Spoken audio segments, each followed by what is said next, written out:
Hello, everyone. Happy Saturday from Toronto. Dr. Amin live. Good to have you here. Let me know which part of the world you are and what are you doing in this beautiful day. Just drop here, please, in the comment if you're hearing me and you have my voice.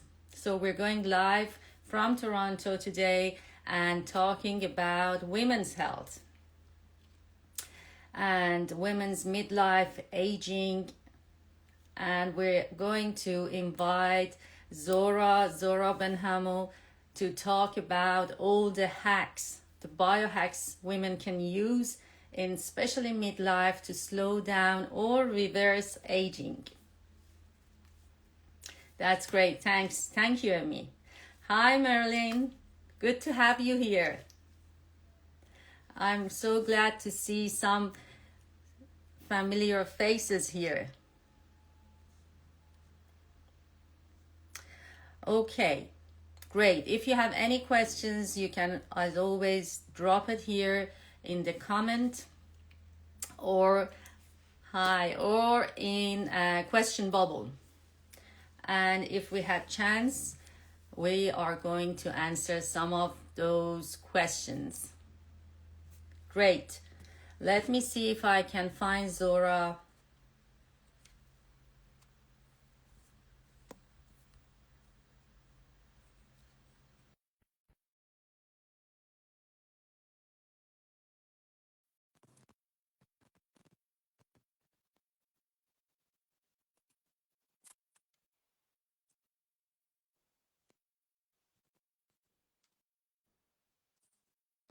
There we go. I see her. I'm not sure if she's here though.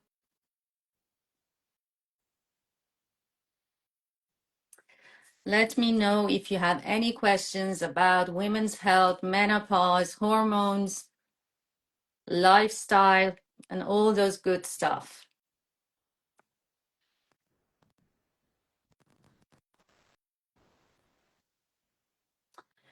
This is a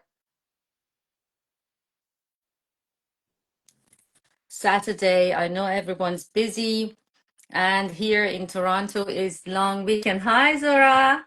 Hello. Hi. I'm Nice sorry, I to gotta set you up. meet you.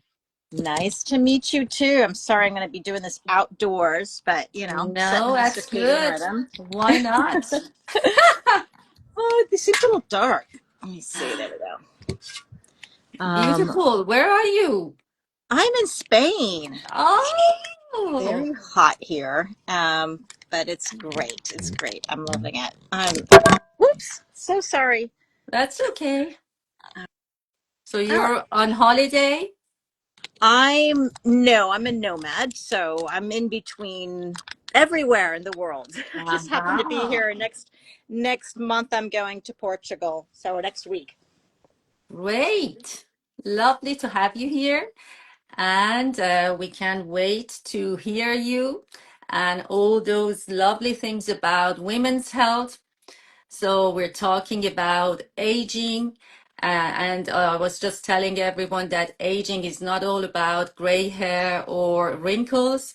Mm, Deep down, at cellular levels is about cells stop dividing, DNA damage, mitochondrial dysfunction, hormonal shifts, and inflammation.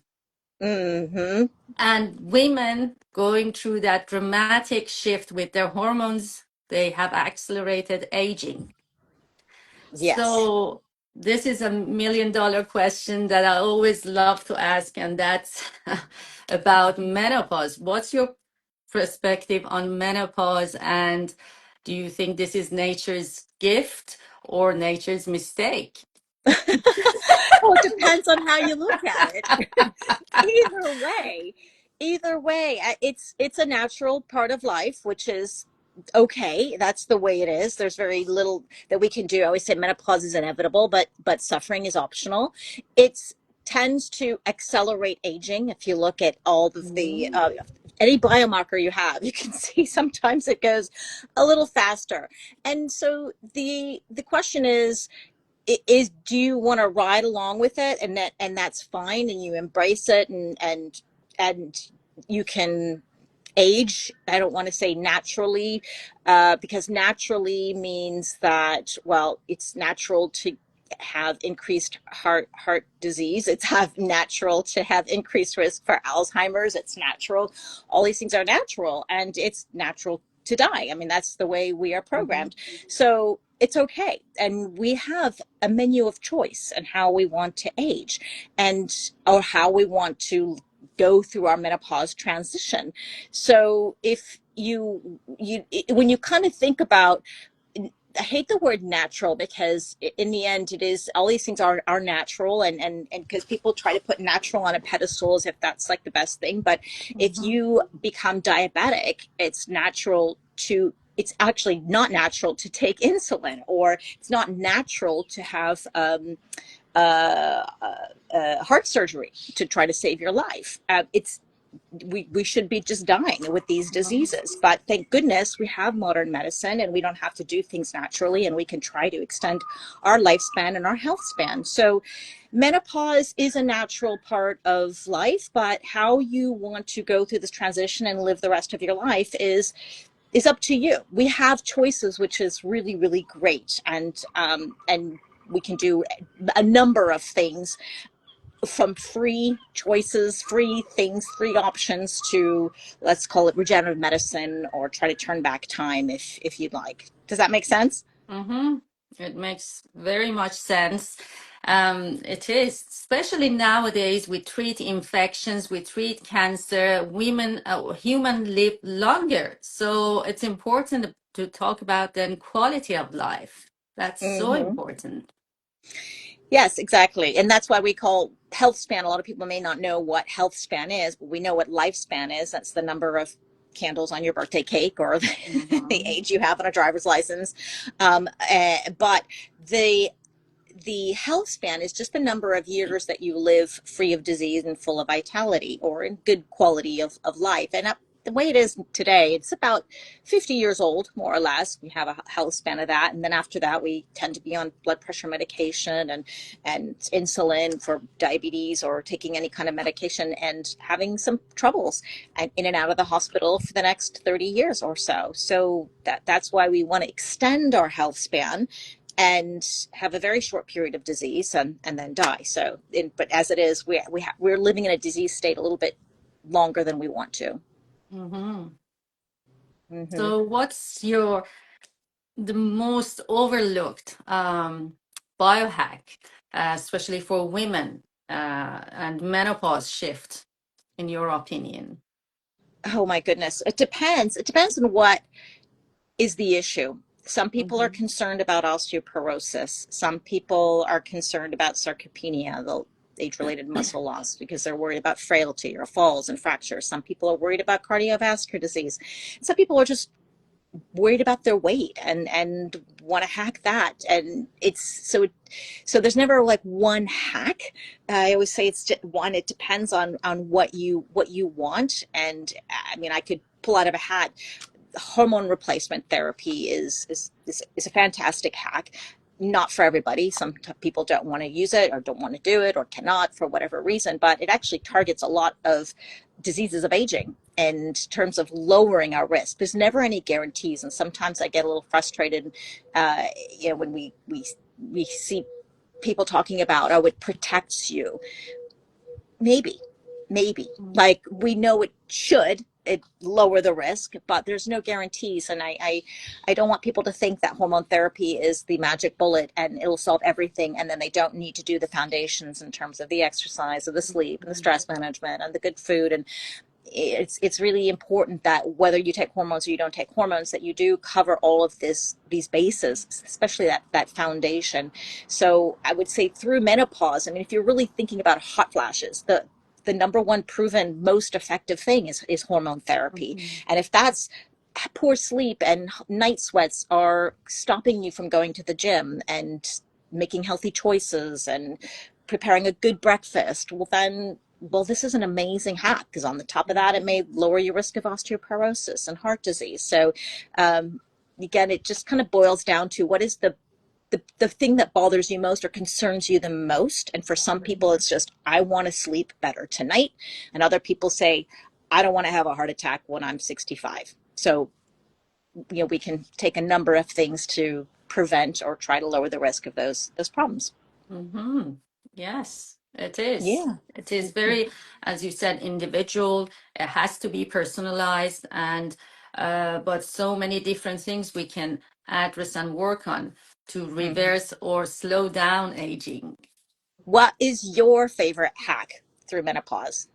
I have many, but one of the things that I talk to my patients, almost every patient, is about circadian rhythm. We have to work on it. We have to talk about light. Starts from morning. Good night sleep starts from morning. So I always remind them, go out, natural light, and try to balance that circadian rhythm, your cortisol, melatonin, and that then affect your sex hormones. So that's very important. And I almost every day I'm talking about it and reminding my patients That's actually one of my on top of favorite. my list.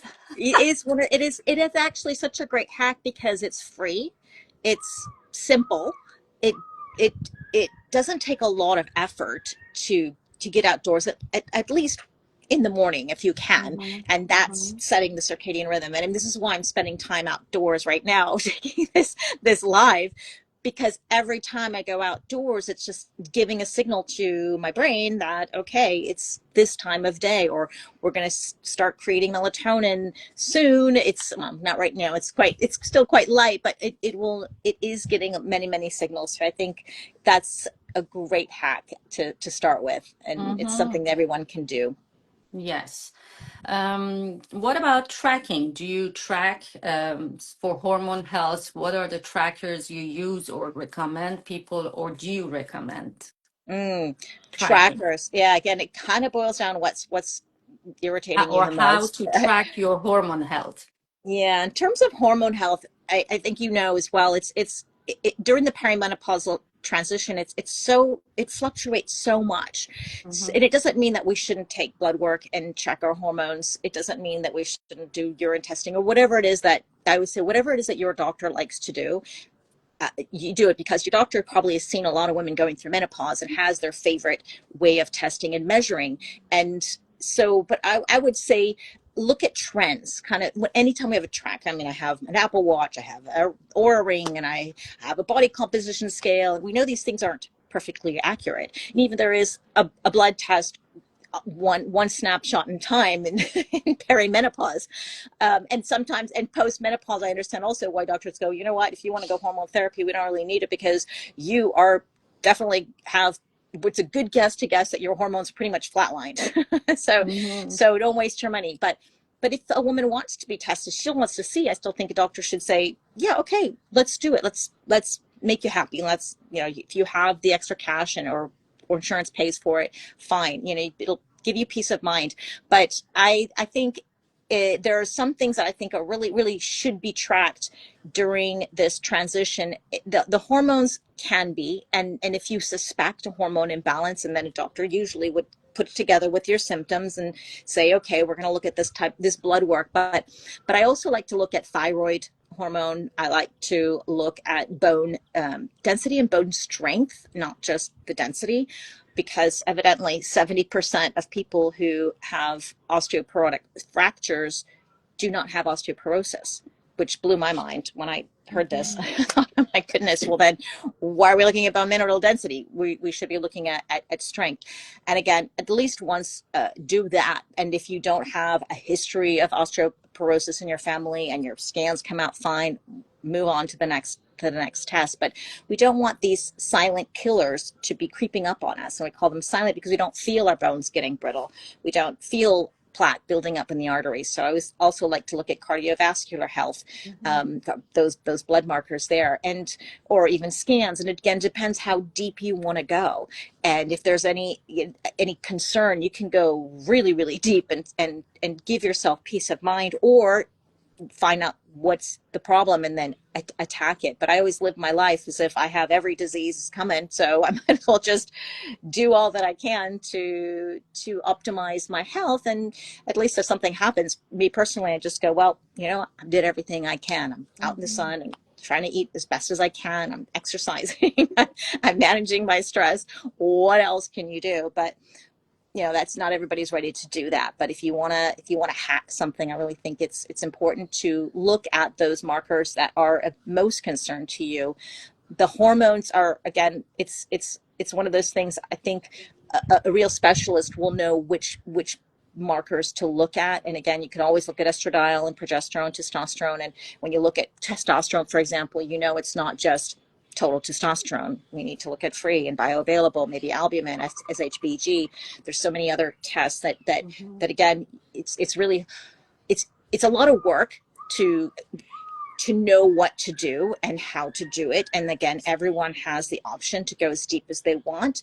And if it's just too much work, hopefully you'll find a doctor that has really good knowledge and can guide you with these things, especially menopause. I highly encourage women to find a doctor who has been working with women through the menopause transition and has experience with that, because it's, as you know, there isn't very much menopausal training in medical school, so everyone's playing catch up. And you yourself, I mean, that's how has your experience been in medical school with menopause, and how have you gotten extra training? Yes, it was almost zero for me over many years. And then I had, of course, to go through training, board certification, spend money and time later on because we didn't have training about menopause. And this is something now over the last 4 or 5 years, we're talking more about. It's this movement. So that is very important, even about our studies, about women's health. There is not much available, nothing Mhm. about the Yeah. biohack. Even biohacks for it's all tested in men. So this is our problem. We need more study for women. Fasting, for example. Fasting is for men, a healthy younger man. We don't know exactly, haven't tested in women with all the cycle changes and then going through hormonal shifts. So I think we definitely need more education. We definitely need more study for women with all the very, very complex body and hormones. So hopefully, I mean, I'm just shocked to see some places now. I'm working with lots of women from Iran, Mhm. and I see how these women don't know anything about hormones. They've been all the time, doctors gaslighting them. It's just so sad, but we have so much work to do. It's very universal. Whenever I pull out research, or I'm always very curious about what happens in other parts of the world. So Mm. I'll look, anytime research pops up around the world, it's amazing how little everyone knows, Mhm. whether you're a patient or a doctor.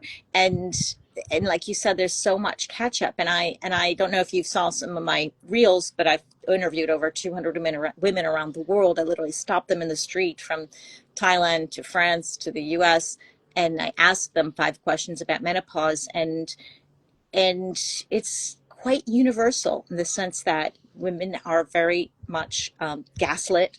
They are now a little bit more educated and Yeah. understand what their options are, but no one's mother ever spoke to them. Every woman in every culture says, "Oh, in my culture, the mother doesn't talk to the daughter." I'm like, well, every culture has told me that so far. It's not just your culture, it is universal. So it's Mhm. one of those things. I think we need to just really educate ourselves as much as we can. And in the end, yes, we need more research, but I'm not going to wait until the research comes out before I make certain decisions. I have no time, especially if there is a window of opportunity, if that's true, of hormone therapy for women in this perimenopause phase. Like, I think this is why I like biohacking, because it's very personalized medicine. It's taking your own health under control. It's an N of one experiment. And we know that in research, we may have 1,000 women in a study, and then there will be the average has most women are reacting this way, but then you always have these outliers. So are you an outlier? Are you going to be just like everybody else? We don't really know. And so in the end, what matters is you and how you react. And again, if you want to wait for the studies to come out, and even when they come out, there's no guarantees that this is going to be the best route for you. I Mhm. always encourage women, just you'll have to just self experiment. If you want to start feeling better today, have trust in your doctor, and if you don't like your doctor, you can fire him or her and find another one. Mhm. Yeah. And as you said, it's not for everyone, hormones, and then they can work on their lifestyle, diet, nutrition, exercise, stress management, all of those good things that we have to do all the time, anyways, regardless of age. I think it's important to focus Mm-hmm. on them and look after our health. What about, Mm-hmm. I mean, one of the things that I see a lot in women midlife that I work every day with is this brain fog and that memory problems during midlife, especially because of decline in estrogen. So some of the biohacks you use and it helps them. I love to hear. Mm. Yes, with brain fog, I always say what's good for the brain is good for the heart, and what's good for the heart is good for the brain. And I would say exercise is one of those, as close as you can get to a magic bullet.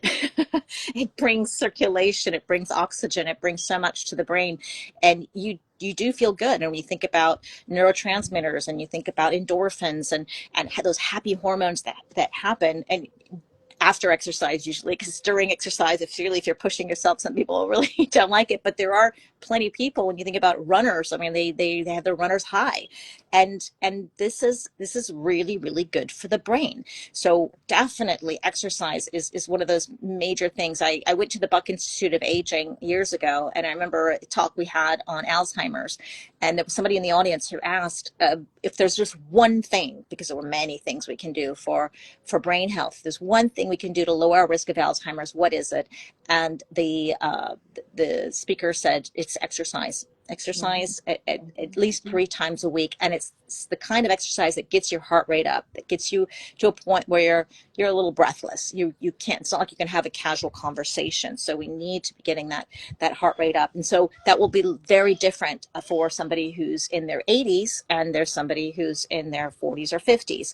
So it's again, some people need to push it, they need to run uphill, whereas for somebody who's maybe not as trained or conditioned, they just need to do a gentle walk. And again, whatever it is that brings up the heart rate is the most important.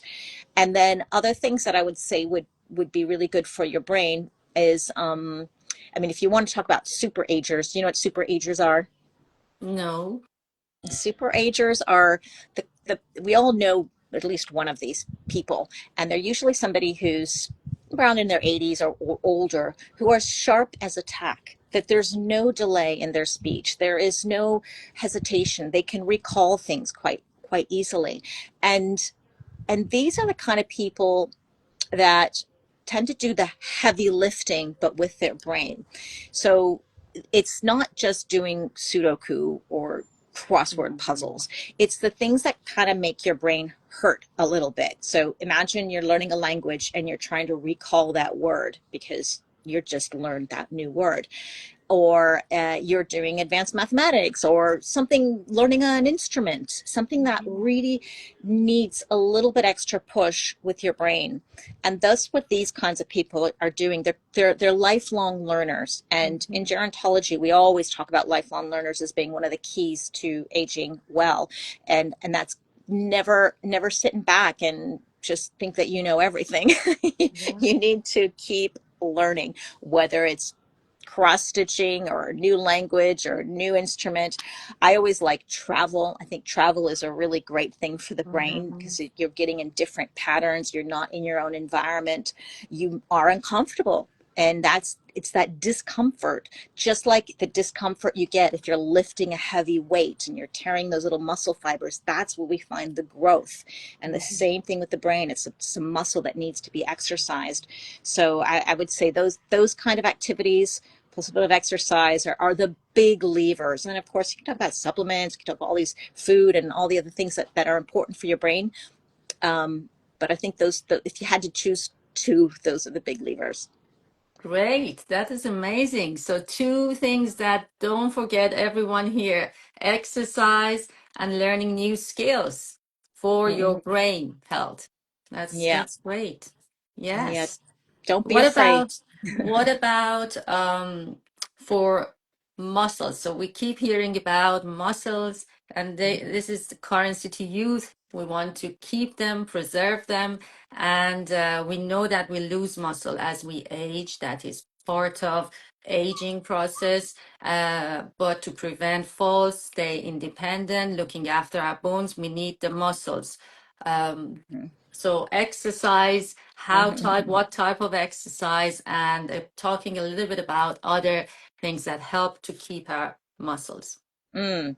So anything that builds muscle strength and muscle power, not just hypertrophy, right? Or a big muscle, because we want to have all of this. If you are concerned about your future self, if you still want to carry your groceries home, if you want to still be able to open a jar by yourself, and we can't imagine ourselves as 80-year-olds not being able to do this. It's really hard. But you will get there if you're lucky, but hopefully you'll get there in a good condition. And this is why we need to still have strength. And if you ask an older adult what they want, they usually want independence. And so if you want independence, it's not, you can start at any age, that's fine, but it's better to start earlier. And so the kinds of things, it doesn't really, we all say lift heavy. Yeah, that's great. But you can also get strong lifting, maybe not as heavy, but maybe doing more reps. There's constant debate on that. So it is, yeah, I like lifting heavy. I think that's definitely a wonderful thing to do, but I don't want people to get injured either, right? As we're getting older, we tend to have joint issues, or we maybe push it too hard, or with the loss of estrogen, we don't have our anti-inflammatory there. And so we need to be a little bit more careful. But again, with proper form and doing it right, you can lift heavy, no problem. But if you cannot get some of this guidance and you're worried or you're afraid, then you can still build muscle and get strong with lifting maybe a little bit less weight. So do whatever it takes to get the muscle strength and the muscle power there. And so um, again, it is what you like to do. I'm a big fan of blood flow restriction when to add, like as an add-on. So you can lift lighter weights, but with less risk of injury and still get some really good gains. It's not a replacement, I would say, for exercise or lifting weights, but it's a something that if you, especially for me, I was traveling a lot and as a nomad, and I just didn't have access to a gym. I had osteoarthritis, I had injuries, I've had so many things. I just was so limited in what I could do that I'm just a huge fan of blood flow restriction, which is these bands that you put on your arms or your legs, and it has some of them have a cyclical inflation and deflation, and then some of them are just sort of static and constant. Doesn't matter what you use, they all work and they're all great. But what it does, it partially restricts the blood flow. It doesn't completely restrict, partially restricts the blood flow in order to activate growth hormone, your own growth hormone, as well as lots of new blood flow. And this helps build more muscle.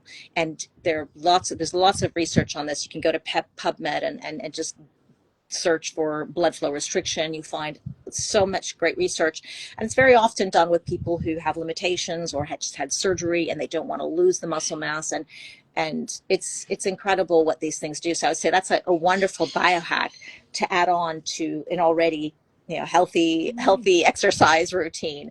But building muscle is just absolutely key. It's your metabolic spanks. It's wonderful to control blood sugar as well, which as we go through menopause, we tend to become more insulin resistant. meaning we can't eat the same things that we used to without gaining extra fat, Mm-hmm. which can be inflammatory. There's nothing wrong with fat. We don't want to be skinny. And it's not about building muscle to look great. It's to be healthy. And a lot of people miss the point, and they may go, I'm afraid to lift weights because I don't want to get bulky. But believe me, it is so hard to get bulky. I promise you will not, unless you're injecting yourself with steroids. You will not get big. But yeah, there's just so many things why it's important to have muscle, and again, it's not just about aesthetics. I mean, that's just a bonus if you're lucky to get it. Mm-hmm. Interesting. Someone is asking about creatine and supplements for Hmm. muscles. Any thoughts on that? Do you have Yeah. any words on Yeah. supplements or creatine? Especially now, it's quite a hype, so I don't know your thoughts on that. Yeah, I think creatine is a little add-on. It's not a big lever. It's personally, it's from what I've seen. There's lots of great research. Creatine is monohydrate. It's one of the most researched supplement. It's safe. It's been known in the bodybuilding community for a long time. It's just, another add-on. It's again, it's not going to replace lifting weights or Mhm. exercise, but you can add on to it, and in higher doses it's supposed to be beneficial for the brain. This is some research that's coming out now, so people are adding it in. But again, these are the small levers. If you want it and you want to just bump it up a little bit, Mhm. fine. It's just don't expect these massive gains just by adding creatine. I take creatine. I mean, it's one of the things that I added on. I like it. I said, well, I'll experiment it. I personally haven't seen anything extra happening that's magical. I think blood flow restriction bands give you a better boost, but creatine monohydrate is not a expensive supplement. You don't need anything fancy. It's not like, it's I mean, you need obviously a good company and good quality, but you don't need like it's not just something you have to invest a lot of money in, and you could play around with it. If you feel something, great. If not, there's other things that we can do. Mhm. Great. Yeah. Yeah, I started using it as well. I like it. Yeah, it's good. Yeah. Yeah. Yeah. I think in terms of supplementation, I think a better supplement, at least you're looking for muscle health, is at least in this transition is essential amino acids. Mm-hmm. That's these are the foundation that we need. These are essential. Our body cannot make these amino acids, and if you are not getting enough protein, which it seems like nobody's enough, like it's like a full-time Mm-hmm. job trying to get enough protein. It's really, really hard to get the needs that we have. So just having uh, in your morning water, or you take it as a capsule, or you take it as a powder, doesn't really matter. Getting this in is kind of like a able to get in all the proteins that you need. And especially if you've had surgeries or you have other things that are Mm-hmm. limitations, it's such a wonderful supplement to include in your diet, because these are the building blocks for building muscle. And it outweighs in terms of efficacy whey protein, which I'm a big fan of. I take whey protein as well, but and whey protein will have things that essential amino acids don't have. But I would say those two are probably they would go first on my list before creatine. Although I take them all, I do take them What all, but any but not any everybody has the resources to do this either, any right? specific brands you have for essential amino acids? Essential amino acids. I like Kion, Mm-hmm. Kion, and they have taken a formula. It's public information from NASA. That's basically what they've done. They said, oh well, astronauts they've been shown to actually keep their muscle mass in outer space with these ratios and this combination and these many acids. So it's not only just having all the essential amino acids, it's having them in the right proportion that matters. So I would say either get Kion, or you go and look at their ingredient list and just get another brand that is as close as possible in terms of those proportions. Mm-hmm. I even know people who make their own, like they've copied it and bought all, and it's even cheaper to go and create your own, although it doesn't, it's really hard to find, if you're not taking them in capsules, it's really hard to find a powder that tastes okay. And Mhm. Kion definitely hits the mark. Somehow they came up with a formulation that is tastes really good. So in fact, I tend to drink more water because it tastes so good, and I'll just sip it throughout the day. And Lovely. for the whey protein, actually, lately I've been learning more about a brand called Puori, Puori, and Mm. it's made in Europe, and it is because there was a big study that came out showing how much that most protein powders out there, plant and whey, have heavy metals, and even plant proteins are even worse. So and so we have to be, if you're concerned about heavy metals, if you're not, doesn't matter, but if you are, then you want to choose protein powders that are more transparent, that have third-party testing, that are showing that they have very, very low or none at all in terms of heavy metals. And Puori hits that mark. And it's a little more expensive, but I guess it's because they're also paying for all this research to be done on all of, in Mhm. every single bag you have a QR code saying, you could go and check out that batch that was tested and make sure that heavy metals are low. So it's really important, if you, yeah, I think it is, to check, to make sure that the things that you are taking, we're trying to be healthy, and then here we are just blowing it out the window because our pea protein has all these heavy metals in Yeah. it, and then you test, you're like, why are my heavy metals going through the roof? I stopped eating fish, I don't know. um, that could be coming from Mhm. your protein powders. Yeah. I was talking to Natalie Nidem, and she Yes. actually mentioned the same brand. Yes, yes, yes. Yes. Yeah. Yeah, There is Purori. a, she did a great podcast with the founder, and everything's explained in there. And it's, if you want to take a deeper dive on what's going on. Oh, Mhm. I guess these days you can just go to ChatGPT and ask, like, I what's the know. deal with, and it'll pull out the study that I'm just talking about, and you'll see get all your questions answered very, very quickly. Yes. Again, Hmm. another very common issue during perimenopause and menopause, mental health problems. Actually, I posted one yesterday about it. My patient who 3 months post taking hormone or menopause hormone therapy, she said, I just for after many years, I feel myself once again. I feel happy and I'm Mm. laughing. So of course, Oh. we know estrogen, progesterone, both of them very important in mental health. What about biohacks that you normally recommend people, your clients or friends? Yeah, yeah. Now, mental health is so deep. It's really, really important, and I Mm, think that there are many ways to attack it. And I think it's about getting to the root cause of the problem. mhm, Are you going crazy because you're very lonely, like we saw in during COVID, that the depression and mental health went through the roof? So if that's the case, then we need to get outdoors more. We need to be more social and figure that out again. And why are you sitting at home alone now, despite not having COVID? It's getting to the root cause. Uh, I find, again, I always go back to exercise. Sometimes people say, you mhm, know what, I'm going to feel mhm, better when I just go for a run, or I get outdoors, I get in nature, I do some grounding, I get forest bathing, whatever that is.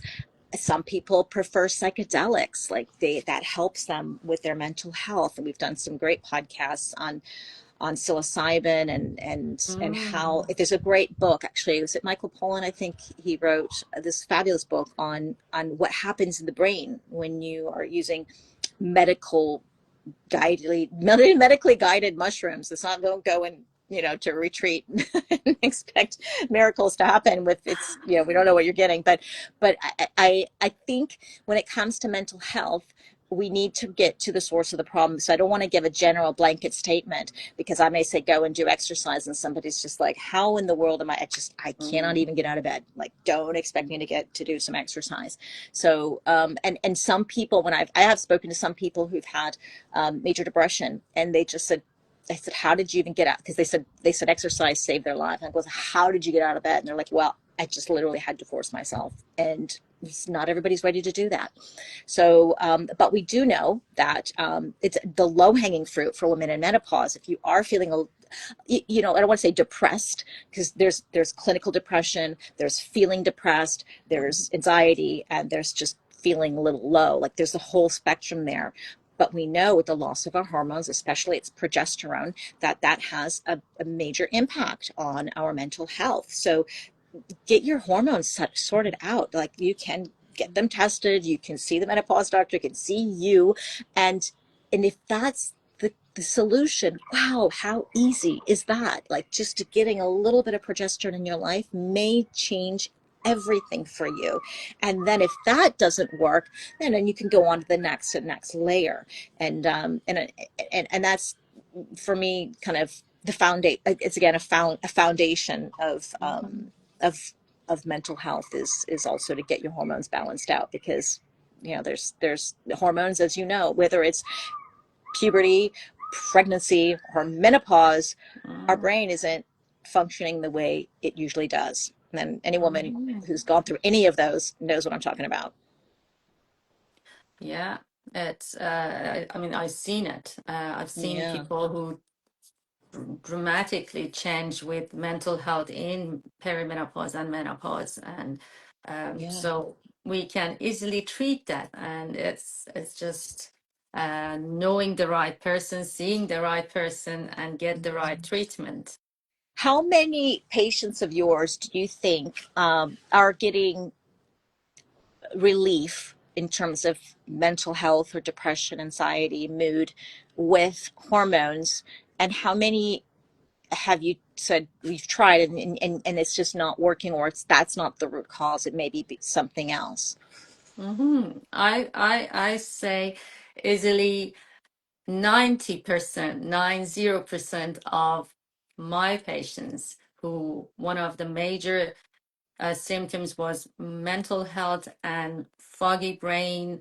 Uh, they see quite a big difference and improvement.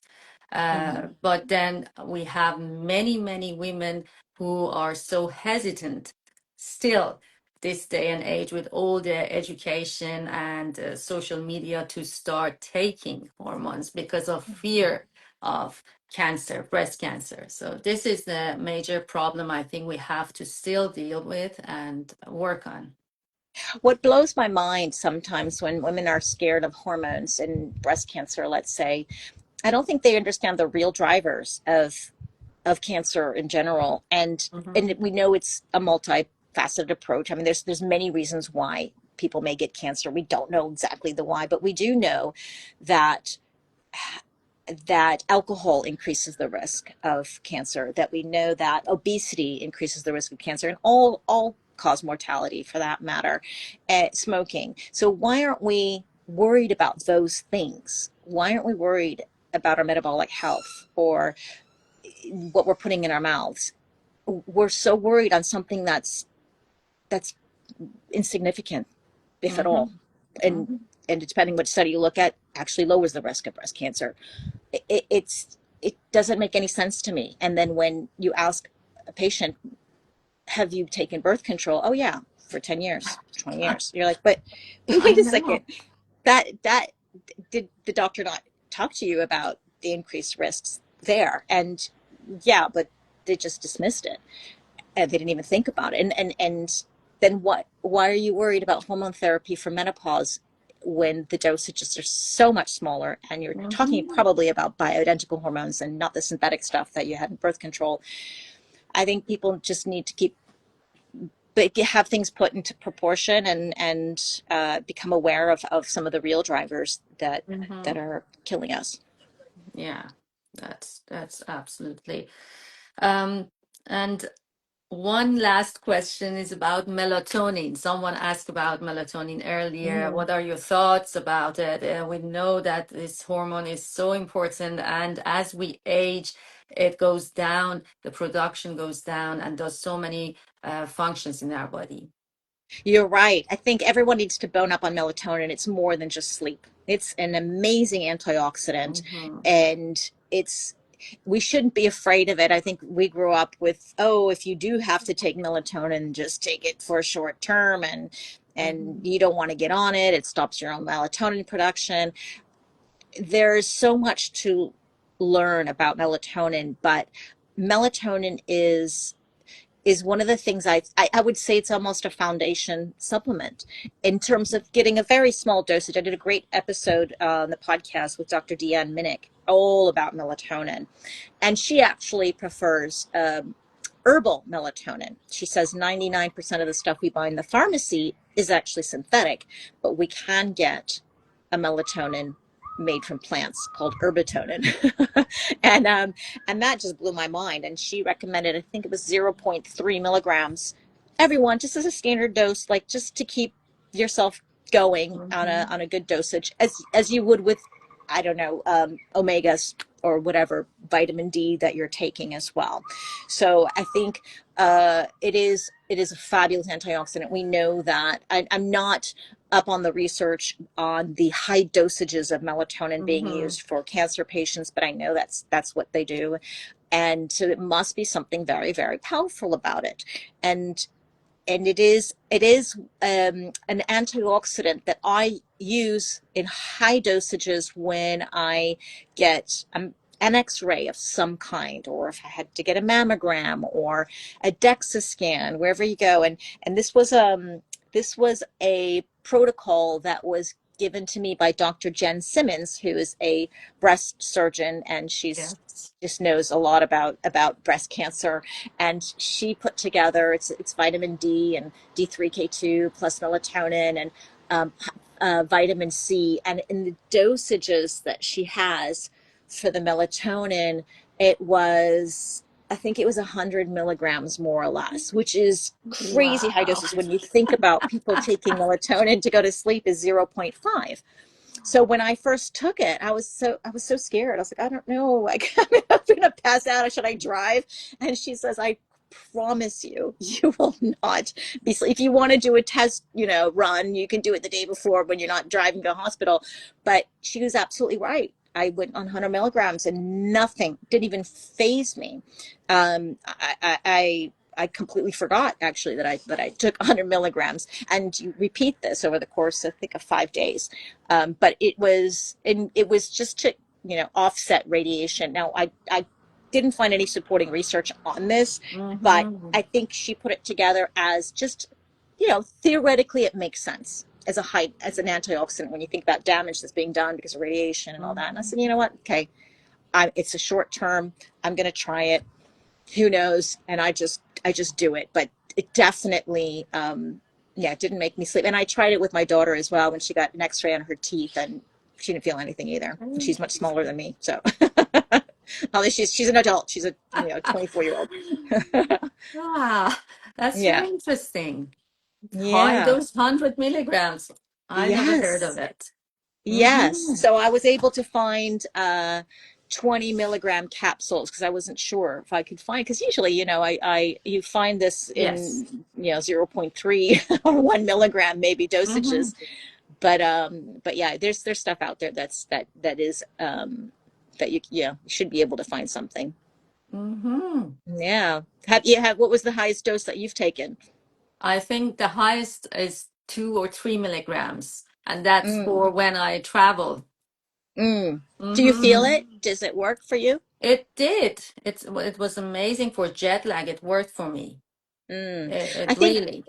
do you know, I've been told, because when I did this interview with Deanna Minnick, I told her, I was testing out, I was melatonin just for the health benefits. This is before I Mhm. discovered the 100 milligram thing. And I said, I took 1.5, then I took one, then I took two, took three, and then I was popping like 20 gummies. I was like, I went up to 10 milligrams. I said, I just don't feel anything. And she asked me, how do you react to caffeine? And I said, well, I'm one of those people, I can drink coffee before bed. It doesn't seem to phase me. She goes, oh, then there is a little bit of research that's not confirming that some people tend to metabolize caffeine quickly also tend to metabolize melatonin quickly. And it's just their liver functioning differently. And I don't know how true this is, but it was just a thought. And I don't know if anybody out here is listening or maybe go, me too. I don't know. But have you ever heard of that? No, but it's interesting. I mean, I used to drink coffee, yeah, like you, but now going through perimenopause, I'm just midday and that's it, done, because I'm so worried about my sleep and yeah. Yeah, yeah, But exactly. no, it's interesting.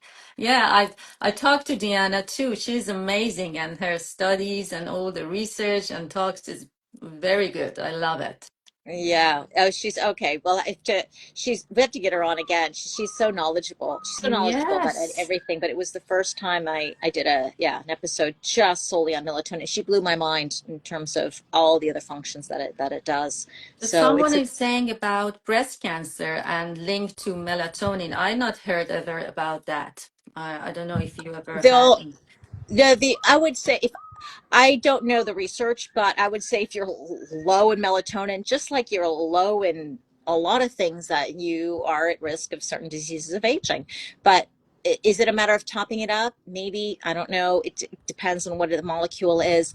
But what I know about what I've understand, if somebody says cancer and melatonin, I go straight to thinking about those protocols that people use in terms of high dosages of Mm-hmm. melatonin to combat cancer. And that's just because it's a major antioxidant. And Mm-hmm. but in terms of causing it, I don't think so. And again, when you do high dose, we're not talking about they're talking about therapeutic dosages for a short period of time until the patient is obviously better. But Mm-hmm. but again, people would have to you'd have to do your own little research to see how true that is. And again, if it were, it would have made headlines if, and with every single dog, it would be in medical school if there was enough research. So I have a feeling it's just, there's some research, there's some doctors saying, you know what, the patients come to me, they've tried everything else, if nothing's working, Yeah. let's give it a shot. Yeah. And until then, it's kind of like with many other things and studies in Mhm. women, like you can wait, but some people don't have time, Yeah. and you got to make a decision, and you got to look at the benefits versus the risks, and decide what's best for you, and it's going to be different. And I really encourage everyone to understand that everyone's bio individual, and Mm-hmm. your results may be very different than your friends or anyone else. And I know how difficult it must be as a doctor too. I mean, things work with a certain majority Yeah. of your patients, but there's going to be always those patients you're like, I don't know, it's just not working. We got to find something else because Exactly. you're different. Yeah, yeah, that's why there are with hormones, there's compounded hormones, there's pharmaceutical, different doses. We have low dose naltrexone. Sometimes in some cases, and that works for some people, beautiful for some, no. So it's a very Mhm. personalized approach. We are different human beings and individuals. So Yeah, yeah, yeah, exactly. So yeah. that's the way it has to be. Shall we just before we end, I love to hear a little bit about nutrition. I think maybe phytoestrogens. This is again another big um, controversial about phytoestrogens, cancer, not cancer, Yes. Oh, breast wow. cancer. Talking about food and nutrition is like talking about religion. It's better not to talk about it, but I think we have to always go back. I am diet agnostic, food agnostic. I have traveled all over the world my whole life. I've seen people thriving on everything, and Mm-hmm. and and it just again has is so individualized. I think one thing that really bothers me is fear mongering when it Yeah. comes to food.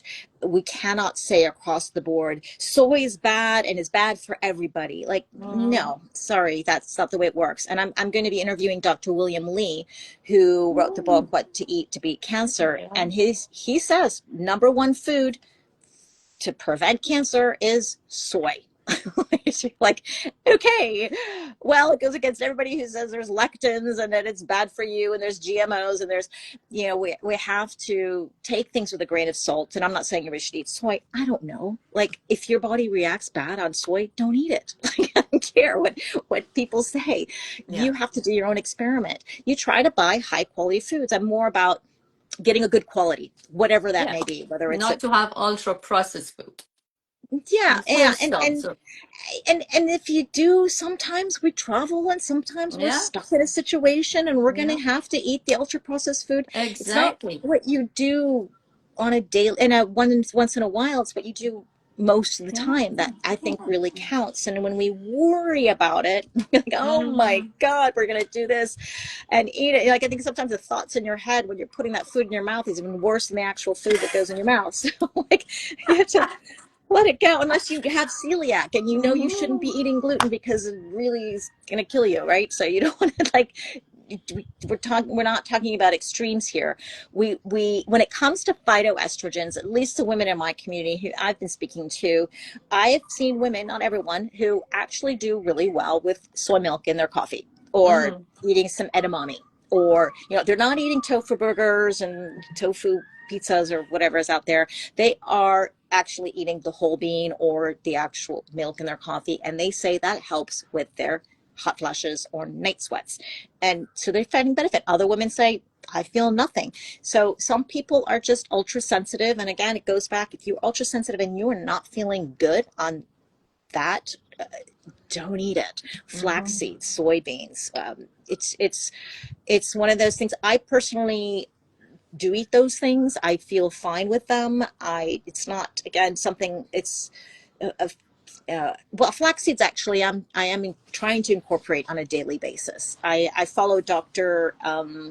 Lindsay Berkson, and mhm. she's like literally wrote the book on breast cancer and HRT and she nutrition, and she's in her 70s now, just smashing it. A breast cancer survivor herself, and she's a big proponent of flax seeds on a daily Mhm. basis. So, but again, if you feel bad on flax seeds, don't eat Mm, them. But I'm yeah, I love flax seeds in general. I think mhm. they're good for me, and so far so good. Yeah, Do you it's. have any phytoestrogens in your diet? I do. Yes, I have flaxseed in my smoothie every day. Ah, see, Lindsay would be very proud. Yeah. Oh, so I didn't know that Dr. William Lee's say no to soy. No, he Interesting. says that's a number one we should be eating. Oh, okay. That's what he's a big proponent of, eating Ah, soy. And again, when it comes to soy, I just we'll go for the quality stuff, go for non-GMO, eat the whole bean like an edamame bean if you can. I lived in Hong Kong for many years, and I've seen how people in Japan and China and Hong Kong are eating soy. They're not doing the soy burgers. They're not eating soy meat, or I mean, it's just it's a bit it's very different how they're eating mm-hmm. their soy, and I think that's probably a better way to go. So Yeah. if you're going to do soy, and if you are worried about lectins, I don't know, do you know anything about lectins? No, I'm um not. Yeah, I think Whew, Dr. Gondry's talking a yes. lot about. Yeah, it's another food fear mongering technique. But I've met people who actually are very sensitive to Mm-hmm. lectins. So Mm-hmm. for those people, definitely have to be more careful. And if you are, then you are worried about lectins, then you can pressure cook things, and usually it takes away the lectin, or Mm-hmm. peel and de-seed. And there are ways to get around it. And when you think about pressure cooking, peeling and de-seeding, I don't know about your mother or grandmother, but it's kind of an ancient practice. And I know Mm-hmm. plenty of people's mothers and grandmothers who have been doing this for just Mm-hmm. naturally without knowing anything about lectins. They just knew that people were not reacting really well if they didn't peel or deseed or pressure cook things. So you can there's hacks, there's ways around it. So if you, especially if you do like those and you believe that they're good for you, then you can find other ways to down them in. Interesting. Yes. Yeah, that's true. Yeah. Yeah. Dr. Lee, I asked him what are the three foods not to eat, and he said sugar, ultra processed, and soda. Yes, yes. I know. It's those are definitely the big levers, I think, in the American diet. And but sometimes when we say don't eat it or eliminate it, people people who have the all or nothing mentality, Mm. just go off the rails. So I Yeah. try to say, lower your consumption. I mean, Yeah. we are going to be exposed to these foods. If you go to a Mm-hmm. restaurant, you will Yeah. be exposed.